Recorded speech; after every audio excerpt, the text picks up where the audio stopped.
For nearly 10 years, the United States was secretly listening to one of the Soviet Union's most heavily protected military communication networks. Not through satellites, not through spies, not through intercepted radio signals, but through a cable lying silently on the floor of the Sea of Okhotsk, deep inside waters the Soviet Union believed were completely untouchable. Every order sent to nuclear submarines, every military report, every conversation between commanders, America could hear it all. The operation was so dangerous that if the submarine carrying out the mission had been discovered, it wasn't expected to escape. It was expected to disappear. And for almost a decade, it worked perfectly, until one ordinary man walked into the Soviet embassy in Washington, D.C. He wasn't a naval officer. He wasn't a CIA agent. He wasn't even a spy. He was a bankrupt intelligence analyst. And in a matter of minutes, he destroyed one of the greatest intelligence operations in American history. This is Dark Atlas.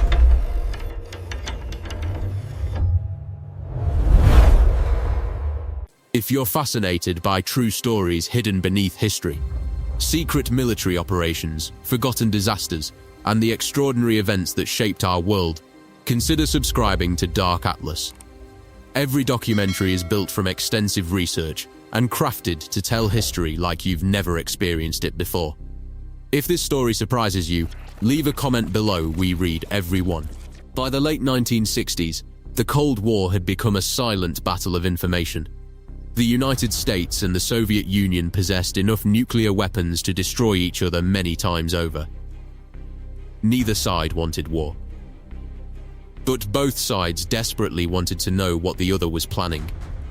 Satellites watched from space. Aircraft photographed military bases. Spies operated in cities across the world. Yet one place remained almost impossible to penetrate: the Sea of Okhotsk.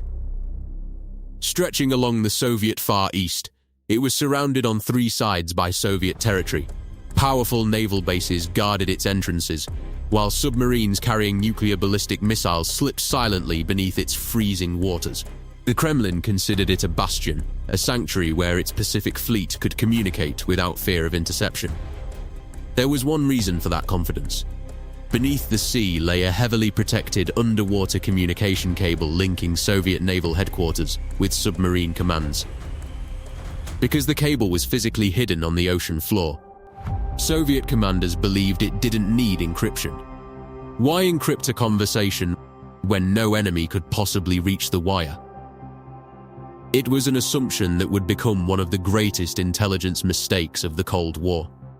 Because somewhere inside the US Navy, a single officer was about to propose an idea so impossible that even experienced intelligence officials initially thought it couldn't be done. The proposal sounded almost impossible. To reach the Soviet cable, the United States wouldn't just need a submarine.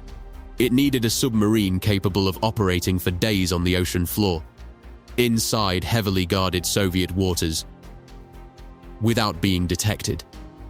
The answer was an aging submarine called Halibut. Originally built to launch nuclear cruise missiles, the vessel had become obsolete almost as soon as it entered service.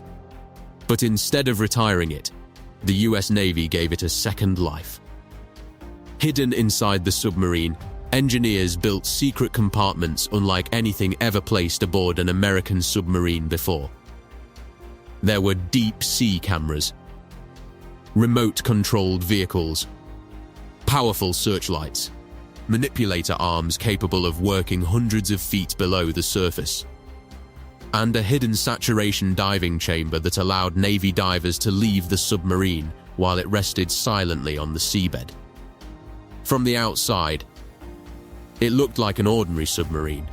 Inside, it had become one of the most sophisticated underwater espionage platforms ever built. There was only one problem. No one knew exactly where the Soviet cable was. The Sea of Okhotsk covered hundreds of thousands of square miles. Searching it blindly would take years. Then an experienced naval officer remembered something unusual. Years earlier, while traveling along the Mississippi River, he had noticed warning signs telling ships not to drop anchor because communication cables lay beneath the water. If the Soviets protected their underwater cable the same way, perhaps they had left signs too. It was a gamble. But the mission moved forward. In October 1971, US halibuts slipped beneath the freezing waters of the Sea of Okhotsk. Above them sailed Soviet patrol ships. Around them operated Soviet submarines. If they were discovered, there would be no diplomatic explanation. The crew understood exactly where they were, inside enemy territory. For days, the submarine searched the dark ocean floor using remote cameras and sonar, moving slowly through freezing black water where sunlight had never reached. Then, someone spotted it. A cable. Thin, dark, half buried beneath layers of mud. After months of planning, they had found the Soviet Navy's hidden communications lifeline. Now came the most dangerous part. The divers entered the pressurized chamber and prepared to leave the safety of the submarine.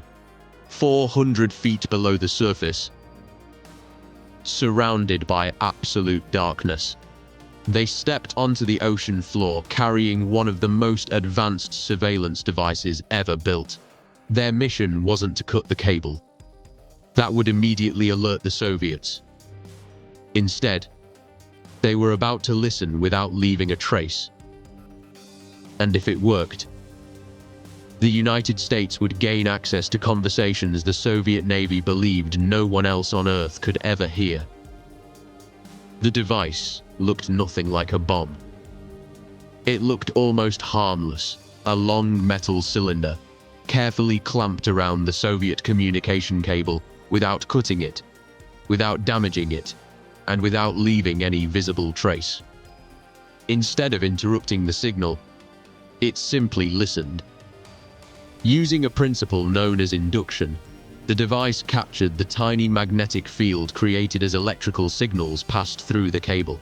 Every order, every report, every conversation flowing between Soviet naval headquarters and its Pacific Fleet was quietly recorded onto massive reels of magnetic tape sealed inside the pod. Every few weeks, the US halibut, and later the US Seawolf, returned to replace the tapes and leave before anyone noticed they had ever been there. For nearly 10 years, one of the Soviet Union's most closely guarded military secrets was no secret at all. The Kremlin believed its underwater cable was impossible to intercept. That confidence became America's greatest advantage. Inside NSA headquarters, analysts listened as Soviet commanders discussed submarine patrols, naval exercises, and strategic operations. Intelligence that might once have taken months to obtain was now arriving directly from the source. Many historians consider Operation Ivy Bells one of the greatest intelligence successes of the entire Cold War. Then, everything changed. In 1980, a former NSA communications specialist named Ronald Pelton walked into the Soviet embassy in Washington, D.C. He wasn't driven by ideology. He wasn't recruited by the KGB. He was drowning in debt. Over a series of meetings, Pelton revealed details of Operation Ivy Bells, exposing one of America's most valuable intelligence operations for money. The mission that had survived freezing oceans, Soviet patrols, and years of impossible engineering was undone by a single human decision. Soon afterward, Soviet recovery ships appeared in the Sea of Okhotsk. The hidden wiretap was gone. America's greatest underwater secret had finally been discovered. Years later, Pelton was arrested, convicted of espionage, and sentenced to prison. The operation ended, but its legacy never disappeared. Operation Ivy Bells proved something extraordinary. Human ingenuity had conquered freezing depths, navigated one of the most heavily guarded seas on Earth, and quietly listened to the military communications of a global superpower for nearly a decade. Yet in the end, the operation wasn't defeated by Soviet sonar or by advanced technology. It was defeated by human weakness. Today, the submarines have been retired. the missions remain legendary. And beneath the cold waters of the Sea of Okhotsk, the cable that once carried the Soviet Navy's most closely guarded conversations serves as a reminder that history's greatest secrets are often hidden in the places no one thinks to look. This is Dark Atlas. If you enjoyed this documentary, don't forget to like the video, subscribe to Dark Atlas, and share it with someone fascinated by Cold War history, secret military operations, and the untold stories that shaped our world. Which classified operations should we uncover next? Let us know in the comments below.